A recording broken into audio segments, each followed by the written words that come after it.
특별한 이유 없이 피로감을 자주 느끼거나 속이 더부룩한 경우가 있으신가요?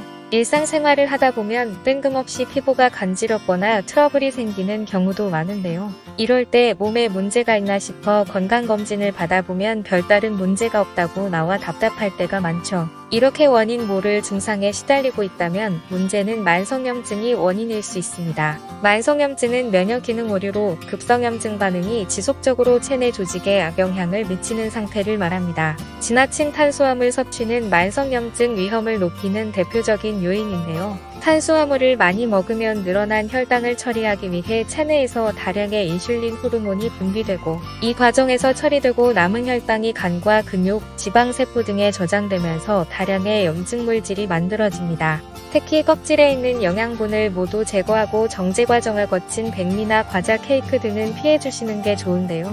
수차례 정제 과정을 거친 탄수화물이 인체에 빠르게 흡수되어 인슐린 분비를 늘리는 주범이기 때문입니다. 또한 음료, 과자 등 인스턴트 식품에 많이 들어가는 인공액상과당은 혈액 속 단백질 성분과 엉키면서 최종 당화산물을 만들어내고 혈액 내 염증물질을 생성하므로 삼가주셔야 합니다. 과체중이나 비만 자체도 염증을 유발하는 직접적인 요인입니다.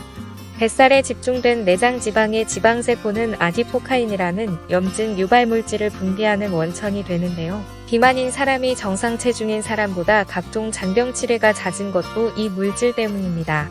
실제로 비만으로 인한 만성염증은 뇌경색이나 심근경색 등의 심혈관질환 발병 위험을 높일 수 있죠. 만성염증을 예방하기 위해선 어떻게 해야 할까요? 먼저 다이어트를 통해 적정 체중을 유지하고 정제된 탄수화물 섭취를 제한하는 것이 중요할 텐데요. 적정 강도의 유산소 운동과 근력 강화, 무엇보다 식단 관리가 중요합니다. 현대인의 식사는 염증성 질환과의 전쟁이 일어나고 있다고 해도 과언이 아닙니다. 일상생활에서 흔히 접하는 패스트푸드나 자극적인 음식들은 몸속 만성염증을 일으키는 주요 원인이기 때문이죠. 하지만 식단 관리가 중요하다는 것을 알면서도 일상생활 속에서 꾸준히 식단을 신경 써서 먹는 것은 쉬운 일이 아닌데요. 그럴 때일수록 도움되는 식품군 섭취를 통해 부족한 영양소를 보충해 주는 것이 중요합니다. 그렇다면 일상생활 속에서 쉽게 접할 수 있는 염증 예방에 탁월한 음식으로 어떤 것이 있을까요? 첫 번째는 표고버섯입니다.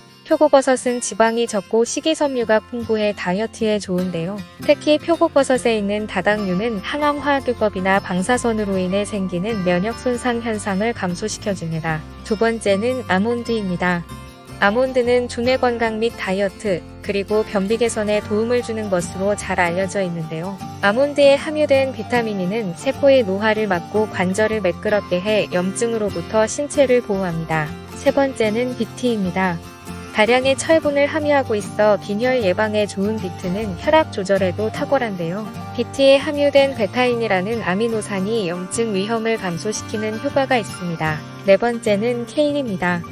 케일에는 비타민 K가 풍부하게 들어있는데요. 비타민 K는 염증 지표를 줄이고 혈액 응고 및 뼈 건강에 도움을 줄 수 있습니다. 또한 케일에는 루테인, 비타민 A가 풍부해 강력한 항염 기능을 하는 동시에 염증을 억제하는 효과가 있습니다. 케일을 꾸준히 섭취하면 만성 염증 억제에 도움을 받을 수 있죠. 마지막으로 산딸기입니다. 동의보감의 산딸기는 기운을 보충하고 무거운 몸을 가볍게 해준다고 적혀 있을 만큼 오래전부터 효능을 인정받은 과일인데요. 비타민 A, B, C, 미네랄, 안토시아닌, 플라보노이드, 타닌 등의 함량이 높아 항산화, 항염증, 항균, 항암 효과가 있습니다. 특별히 고칼로리 식사를 할 때 산딸기 주스를 마셔주시면 도움이 됩니다. 영상이 도움이 되셨다면 구독과 좋아요, 알림 설정 부탁드립니다. 오늘도 건강한 하루 보내세요.